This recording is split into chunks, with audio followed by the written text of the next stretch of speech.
Hello and welcome to the Level 1 FortiSOAR demo.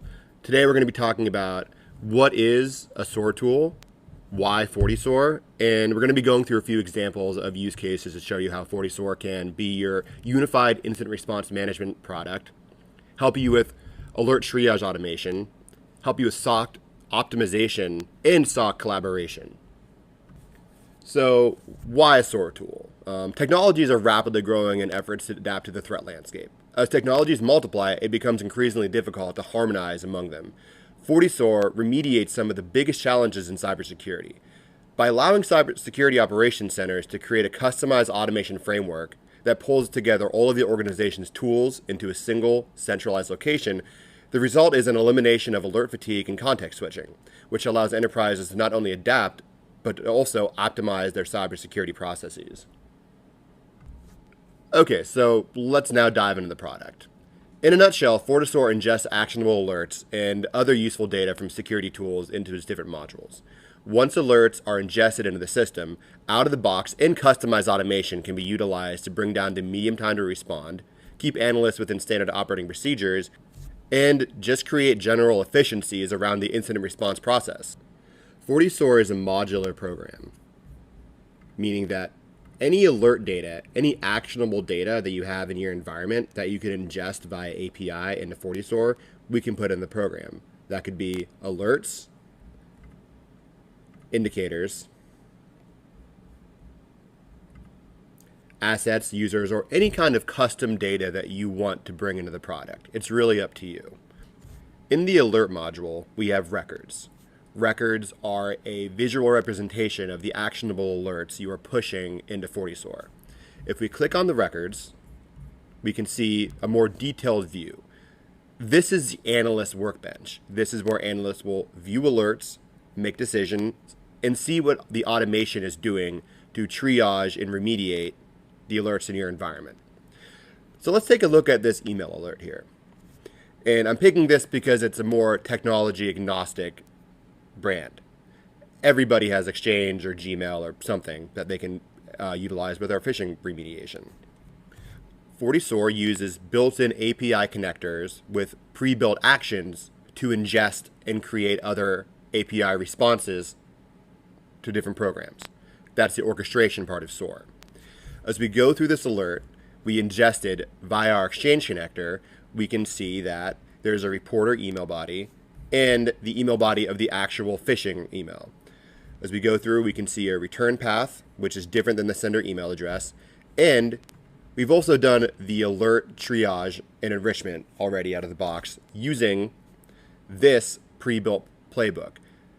FortiSOAR comes with over 100 pre-built playbooks that do larger investigations or can do something as simple as extract indicators from any blob of data and then hand them off to your threat intelligence programs to enrich them.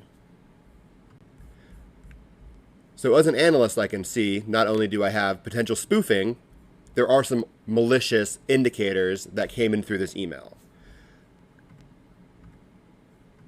From the execute menu, I'm going to do an investigation. Keep in mind, this investigation could have happened automatically.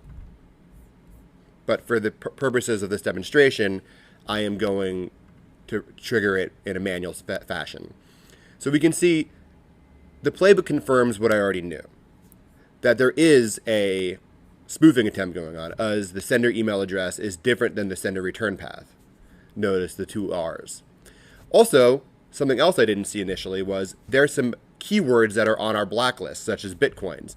But we could also enhance this playbook to add a whitelist, such as if the email says unsubscribe, maybe we know that in that case, it's a marketing email.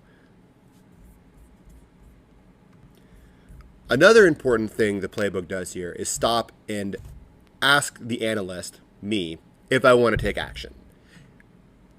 Playbooks can always be stopped with a manual input step to query the analyst for information or allow them to pick a route the playbook should go down. In this case, it's going to stop and ask me if I want to approve the blocking of this malicious indicator.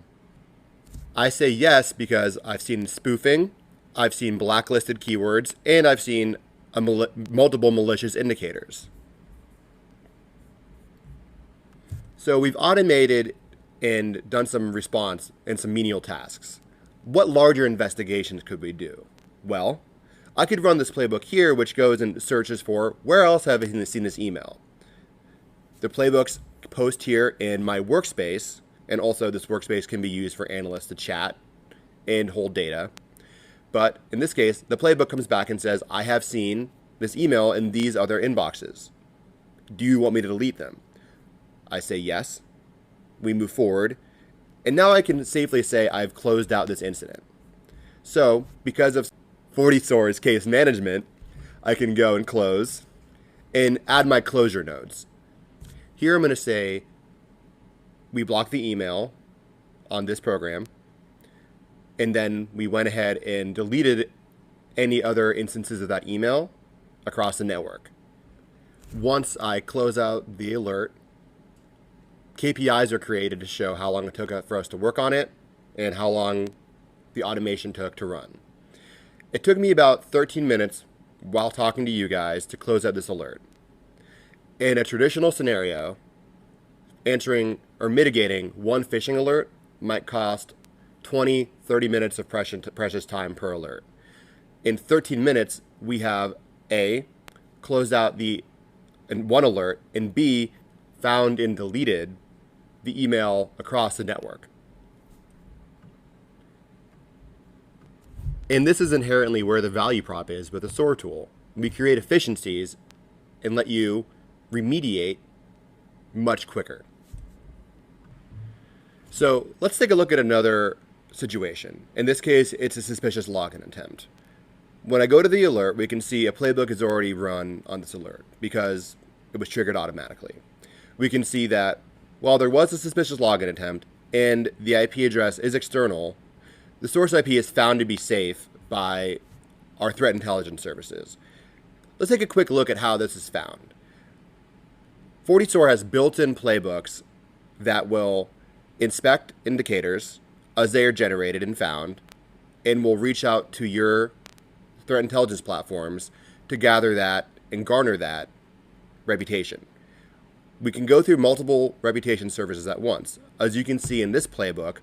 So if we look at this built-in playbook, we can go out to 6 different services, get different information for enrichment, compile it in this decision step, and then change the indicator value or indicator reputation to malicious, suspicious, whatever you want to set it to based on the results you're getting. If you want to, you could add different indicator services threat intelligence services to get a reputation. For example, we can drag out FortiGuard and use that technology to compile information in tandem with other threat intelligence services.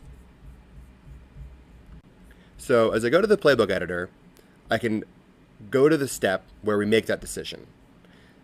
Here we've made a decision whether it's an external or internal IP address, and we base that off a built-in utility that looks at the CIDR range. And then we go out and get a reputation. And then we make the decision based on the reputation we have. So I'm going to drag out a new node, and I'm going to update the record, and in our case, close it. I select the proper variables, the proper input information. I point it at the right variable. I change the status.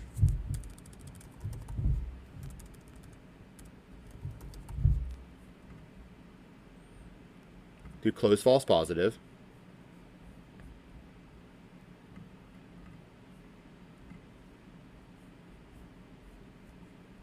I change the severity to low, and since this is a repeatable step, I will just update my closure nodes. External but safe IP address based on standard operating procedures. This is safe. Closing alert. And that's how easy it is to modify an existing playbook, and by the same principle, build your own playbook. So if I go back to the alert now, it's closed out with minimal severity, and my closure nodes. And by the way, it took me 34 seconds to resolve this. And this is a repeatable process that we can close out false positives every time. Now, times this by 100 or 1,000 alerts a day. That might take 10 to 20 minutes to close manually. Now you're really seeing some efficiencies being created by FortiSOAR. So today we found a true positive and a false positive and showed you how FortiSOAR can help decrease in a major way the time to respond to true positives and false positives while saving your company time, keeping your company safer, and giving your analysts a bit of a break. So stay tuned for more information on FortiSOAR key functions, features, and benefits. Cheers, guys.